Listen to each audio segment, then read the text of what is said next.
6 months away from the Notting Hill Carnival. You wouldn't have thought that with Sheba in here just a few minutes ago. Getting everybody to wind up, back it up and do all of that. That's a moment in BBC Radio London history. Wait till I show you the video of people who work here trying to do it.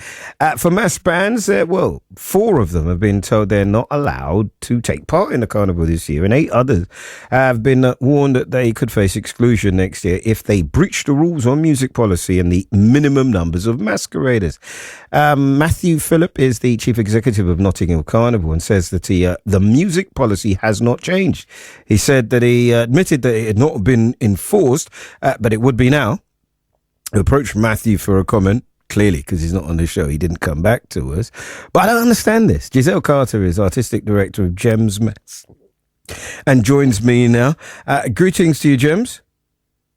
Hello, good morning, Eddie. How are you? I'm all right. So, I call you Giselle by your full name. What is this story about?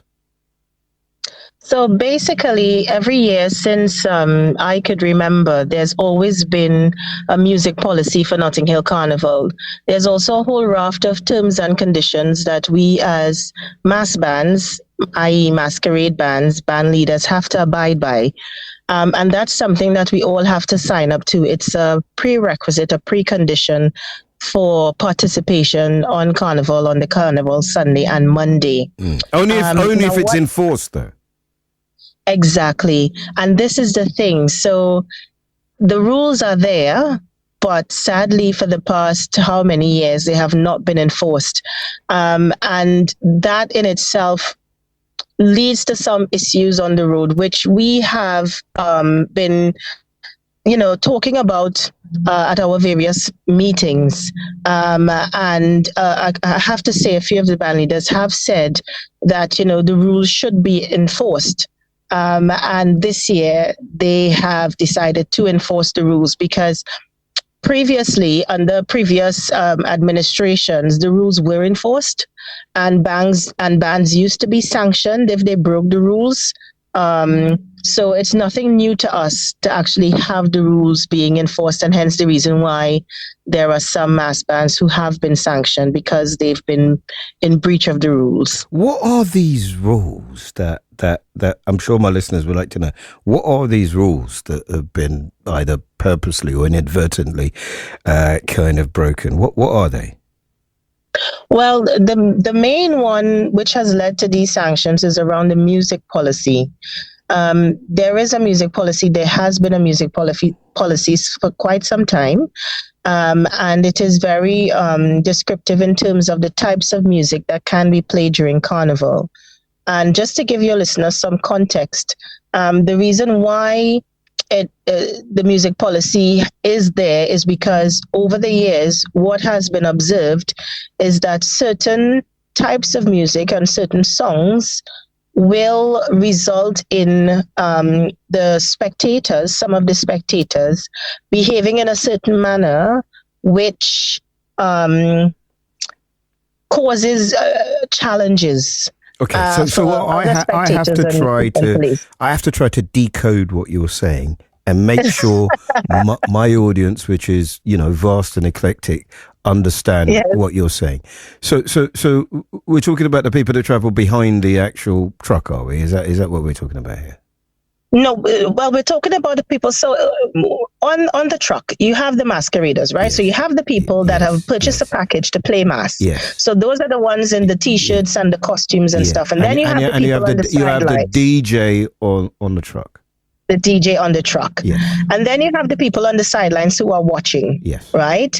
Now, what happens is that often those people from the sidelines find themselves behind the truck. So ideally should be behind the masqueraders and the people in T-shirts. Now, what has happened is that a lot of the bands, my band included, we have stewards that have rope. So to have some sort of, demarcation between spectators and the people who actually paid to be in the band. Yes. Now, what happens is that when certain types of music are played, these people who are on the outside feel motivated to then breach the rope and come into the band, into the space where the masqueraders are, and that causes problems. What types of music? Because there's not a song that says, climb over the rope and dance, climb over. There's no song that says that, is there? There's no song that says that. So I'm fascinated by what type of music. I know exactly what you're talking about because I host a show through the Carnival, and I have done for the last 20 years. And I look through the window and I absolutely know what you're talking about. But I'm interested in the types of songs and how you police that. What types of songs, and I know that you're interpreting it, but what types of songs do you imagine they are talking about? I imagine they're talking about songs that, no, don't worry. This is the fun bit of the interview. It's a difficult one.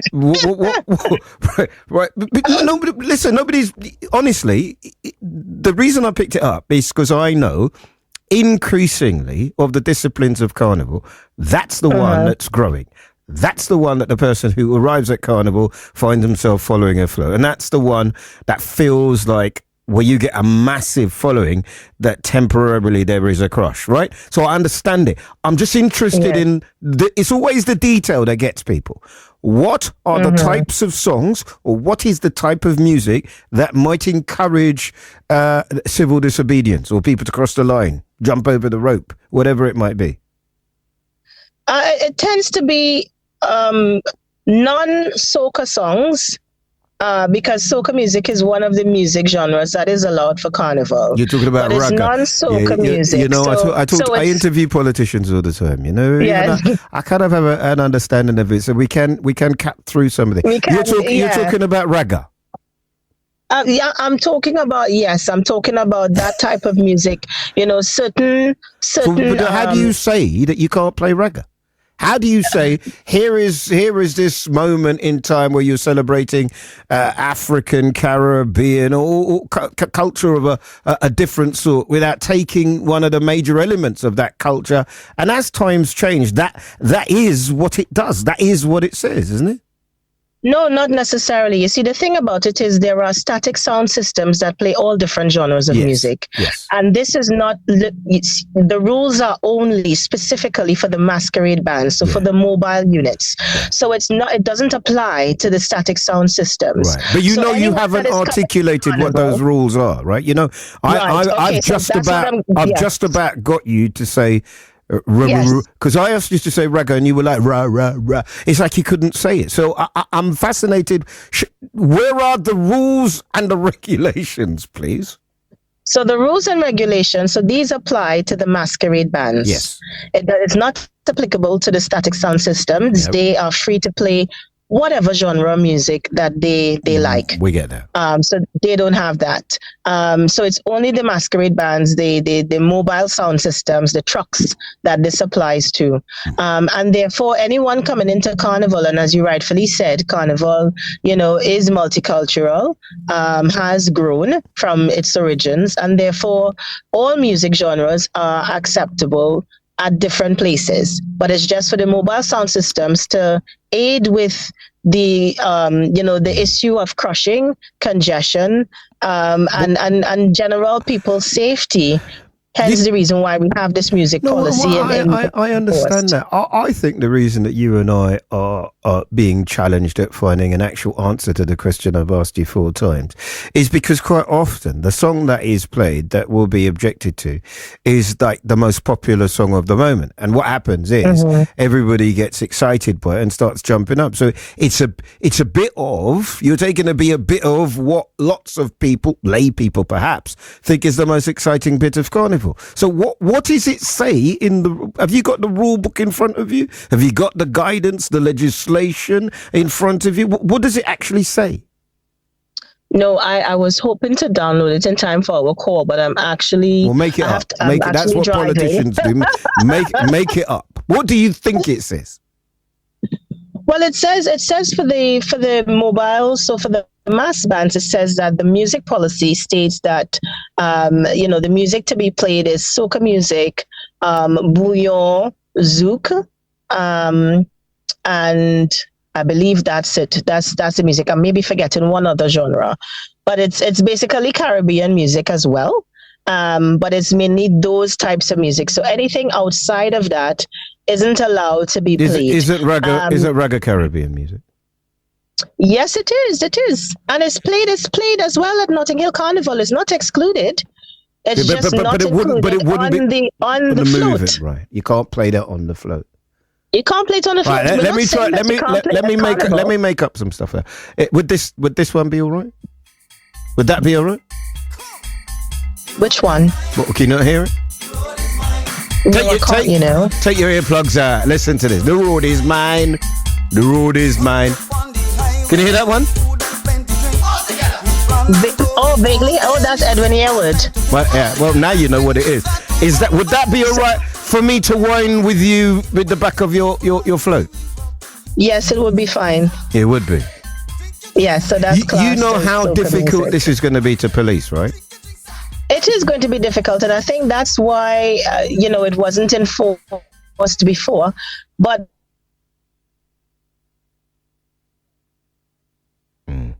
clearly. Mind you, as I said to you previously, it used to be because there are lots of cameras around, and they've gotten a lot slicker in the way that they actually manage the carnival route. The type of people who are watching the cameras aren't the kind of people. The kind of people watching the cameras aren't necessarily the kind of people who will be able to tell you the difference between soca, ragga, reggae. I don't know. How is it going to work? I know what you're saying, and I appreciate it. Eddie, I think that's a question for Matthew, because I'm sure he's not taking my call. He's not taking my call. Right. Well, hopefully you get onto him, but I'm sure that they would have people that could make that distinction. And even if it doesn't happen on the day, hence the reason why I think what they've done is gone back and look at the footage, and then they see the footage live as well. As far as I know, Matthew himself and his team actually don't participate in the carnival in terms of them, jumping and waving. No, they're the police. They police it.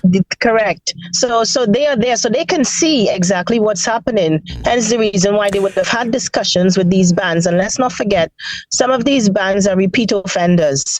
And what happens is that is cause and effect. The bands behind end up, getting congested,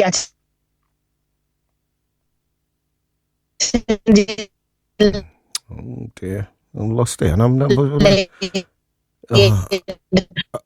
think we've lost it. We're playing air guitar with you now, Giselle. I'm going to leave it there. I'm really sorry, but I hope can I, Ella? Can I keep Giselle's number so we could talk to her nearer to the carnival? Because I've had that conversation with her, and I haven't had the opportunity to speak to her about what Gems Mass does. So, in case anybody doesn't understand that, when a truck goes past, and I tell you what.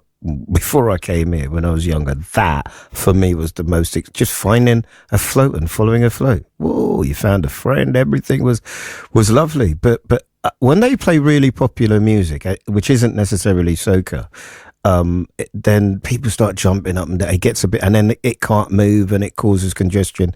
And anybody who's looked at it from where I do, there is a worry about people getting hurt. So I suppose that is why it's being enforced, not to kill people's joy.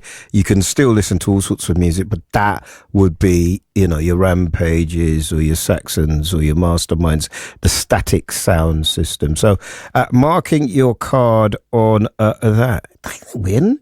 We went from Dickens to Carnival. Hey, what an eclectic show this is. Now, Fiona, tell me what's happening on the roads. I will do, Eddie, right now, and updating you about the fire in this